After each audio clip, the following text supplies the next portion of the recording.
이란이 우리 선박을 납포한 채 미국의 이란 제재로 한국에 동결된 석유 수출 대금 문제 해결을 압박하고 있는데요. 이런 가운데 우리 정부가 주한 이란 대사관의 국내 동결 계좌를 풀어주기 위해 이란 측과 구체적인 방안을 협의 중인 것으로 알려졌습니다. 또한 이번 20일 우리 정부 관계자는 주한 이란 대사관 계좌를 다시 열기 위해 은행과 조건을 논의해 이란 측에 제안해 놓은 상황이라고 밝혔습니다. 이란 대사관 계좌는 2018년 트럼프 대통령이 이란 핵합의에서 탈퇴하며 제재를 강화한 뒤 수출 대금과는 별도로 동결된 상태이죠. 실제로 현재 주한 이란 대사관은 미국의 제재 탓에 우리나라 은행의 통장을 사용하지 못하게 되면서 현재 대사관 운영 비용마저 현금으로 처리하고 있는데요. 이 때문에 우리 국민이 이란에 가기 위해 비자를 신청할 때도 현금으로만 결제할 수 있는 상황입니다. 이에 곤란을 겪게 된 주한 이란 대사관은 뉴욕의 유엔 주재 이란 대표부 계좌도 열려 있는데 왜 한국에서는 계좌를 사용할 수 없냐면서 우리 정부에 항의해왔죠. 게다가 이란은 우리나라에 동결된 자금을 사용할 수 없게 되면서 유엔 분담금을 내지 못하는 상황까지 맞게 됐는데요. 이스라엘 언론인 예루살렘 포스트에 따르면 이란을 포함한 7개 나라가 유엔 분담금을 내지 않아 총회에서 투표권을 행사할 수 없게 된 것입니다. 바로 이번 18일 안토니오 구테우스 유엔 사무총장이 이란 등 분담금을 내지 않은 국가들을 상대로 투표권을 정지한 것인데요. 유엔 헌장은 2년 이상 분담금을 내지 않으면 총회 투표권을 제한한다고 규정하고 있습니다. 따라서 이란은 투표권을 다시 행사하려면 1,620만 달러, 우리 돈 약 179억 원을 유엔에 내야 합니다. 이에 대해 사이드 하티브자데 이란 외교부 대변인은 유엔 분담금으로 지불할 예정이었던 자금이 미국의 대이란 제재로 인해 한국에 70억 달러가 동결돼 있다면서 우리나라를 거론하기도 했죠. 결국 우리 정부가 국내에 동결된 이란의 자금을 해제하려는 움직임을 보이자 일각에서는 미국의 제재가 여전히 유효한 상황에서 실현 가능성이 있겠냐는 의심의 목소리가 나오고 있는데요. 실제로 국내 은행들은 미국의 제재를 우려해 거래를 재개하려면 송금 한도를 제약하는 등 최소한의 규제는 필요하다는 입장으로 알려졌습니다. 이에 비해 이란은 다른 나라 공관들처럼 제약 없이 계좌를 풀어달라고 반발하고 있는 상황이죠. 한편 앞서 지난 4일 우리나라 국적의 화학 운반선인 케미호가 이란 중동의 호르무즈 해협에서 납포되면서 우리 외교부는 이를 해결하기 위해 여러 노력을 해왔는데요. 먼저 당초 납포 직후 이란 혁명수비대는 즉각 성명을 내고 한국 국적 선박을 납포했다고 밝히면서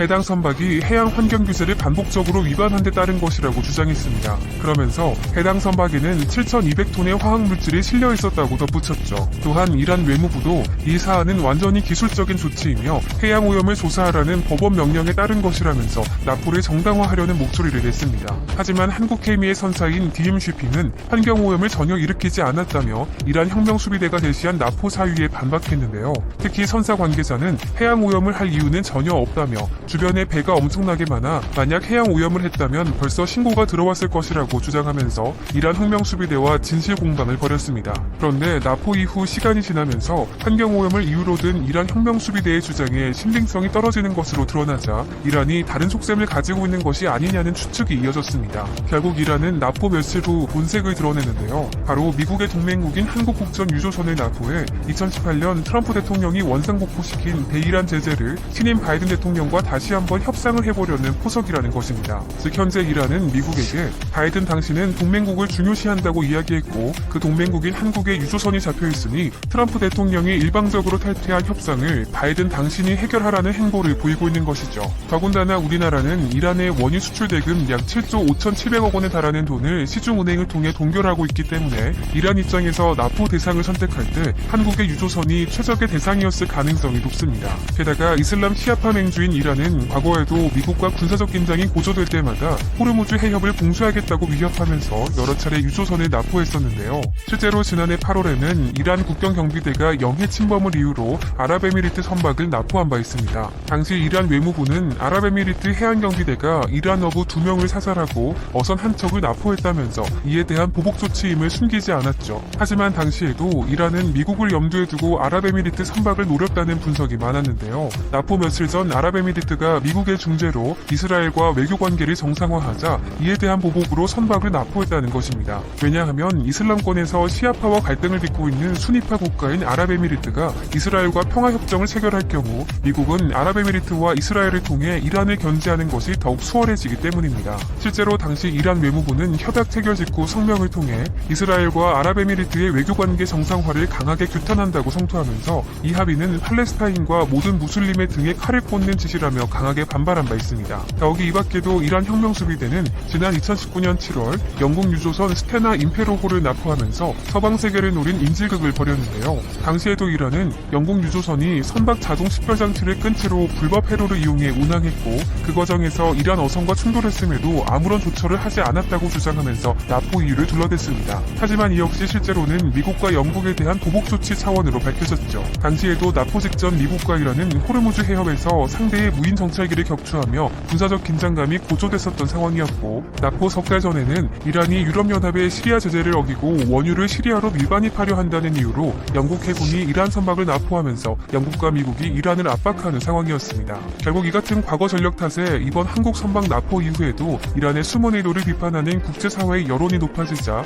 이란은 바로 본색을 드러냈는데요. 이번 20일 모하마드 자리프 이란 외무장관이 한국에 있는 이란의 동결자산 문제를 거론하면서 한국이 이란인의 음식과 약을 사는 데 쓸 돈을 빼앗았다고 한국을 비판한 것입니다. 구체적으로 이란 정부 홈페이지에 따르면 자리프 외무장관은 한국이 미국의 명령에 따라 이란의 자산을 압류했다고 주장했습니다. 그러면서 한국의 관리들이 이란 국민의 음식과 약을 사는 데 써야 할 돈을 동결했고 이는 미국의 명령에 따라 이란 국민의 음식과 약을 빼앗은 것이라고 밝혔죠. 또한 한국은 이번 일이 앞으로 한국에 대한 이란 국민의 태도에 영향을 미칠 것임을 알아야 한다며 결국 이 게임에서 패자는 한국과 한국의 산업이 될 것이라면서 우리나라를 향한 적대감을 숨기지 않았습니다. 한편 납포 직후 우리 정부는 억류된 선원들을 조속히 석방할 수 있도록 최종건 외교부 1차관을 대표로 하는 대표단을 이란에 파견해 이란과 협상을 추진했는데요. 하지만 이란으로 날아간 한국 대표단은 이란 최고 지도자의 외교 고문인 카말 하르라지와 자리프 외무장관 등 이란 고위 관계자와 면담했지만 사태의 조기 해결에는 실패했습니다. 결국 미국이 움직여야 사태를 해결할 수 있다는 점이 분명해진 것이죠.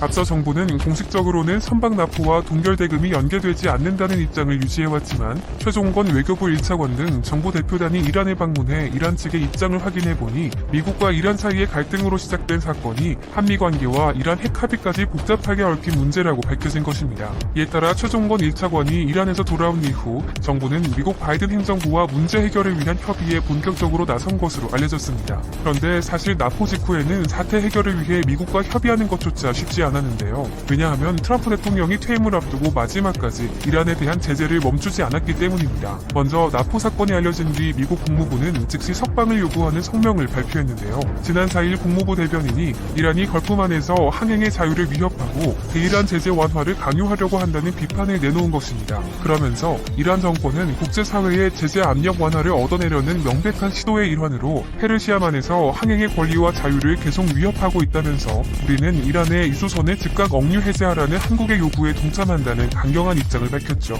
그런데 국무부의 입장 발표가 있던 다음날 미국은 이란의 실질적인 제재 조치를 내놓게 되는데요. 바로 미국 재무부가 이란의 철강과 금속 제조업체 12곳을 포함해 금속, 광산과 관련된 해외 판매 대리점 3곳 등 이란 업체 총 15곳을 블랙리스트에 올렸다고 발표한 것입니다. 또한 이란의 철강 생산 핵심 소재를 공급한 중국의 철강 제품 생산업체 한 곳도 함께 제재 대상에 포함시키면서 이란의 숨통을 조였는데요. 심지어 이와 동시에 미국 국무부는 이란 해운회사 한 곳과 임원 1명을 제재하는 내용도 발표했습니다. 미국의 블랙리스트에 오르면 미국 내에 있는 이란 자산이 동결되고 미국과의 거래가 금지되는 만큼 이란은 더욱 궁지에 몰리게 된 셈이죠. 더욱이 스티븐 무누신 재무장관도 제재 발표 성명에서 이란 철강 분야는 이란 정권의 중요 수입원으로 부패한 지도자들에게 부를 제공하고 대량 살상 무기의 확산 및 전달, 인권 유린 등 악의적인 활동에 활용되고 있다면서 이란을 강하게 비판했습니다. 이에 대해 아랍 매체인 알자지라 방송은 임기 말인 트럼프 행정부가 이란에 또 다른 제재를 내놨다면서 현재 미국은 이란을 향한 최대 압박을 포기할 기미가 전혀 없다고 분석했습니다.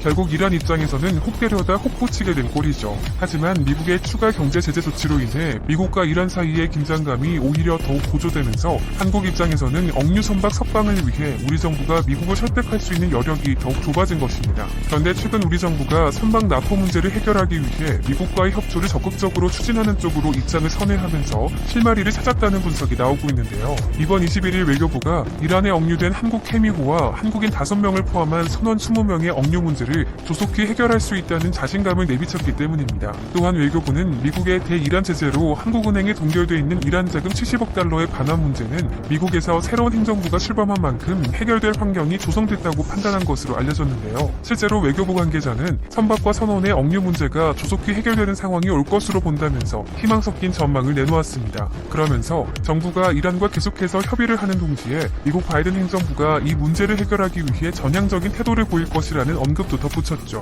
결국 외교부의 이런 언급으로 볼 때 우리 정부가 국내 은행에 동결돼 있는 이란의 계좌를 풀어주겠다는 제안을 이란에 한 것을 두고 미국과의 교감이 있었기 때문이라는 평가가 나옵니다. 왜냐하면 앞서 외교부가 동결자금 문제 해결은 우리의 의지가 약한 것이 아니라 미국의 제재 환경이라는 구조적 요인 문제이며 이는 한국과 미국이 협의해야 할 사안이라고 강조했었기 때문에 현재 한미 간 협의가 순조롭게 진행되고 있다는 것을 파악할 수 있습니다. 한편 우리 정부는 이란의 억류된 선원들을 서둘러 석방시킬 수 있도록 동결자금 문제와는 별도로 조만간 이란의 의약품과 코로나19 진단키트를 지원할 예정인데요. 21일 외교부 고위 당국자가 이란 정부가 요구하는 주요 의약품과 코로나19 진단키트에 대해 조만간 결실이 있을 것이라고 밝힌 것입니다. 먼 타지에서 억류되어 있는 한국 선원들이 하루빨리 건강하게 고국으로 돌아오기를 희망합니다.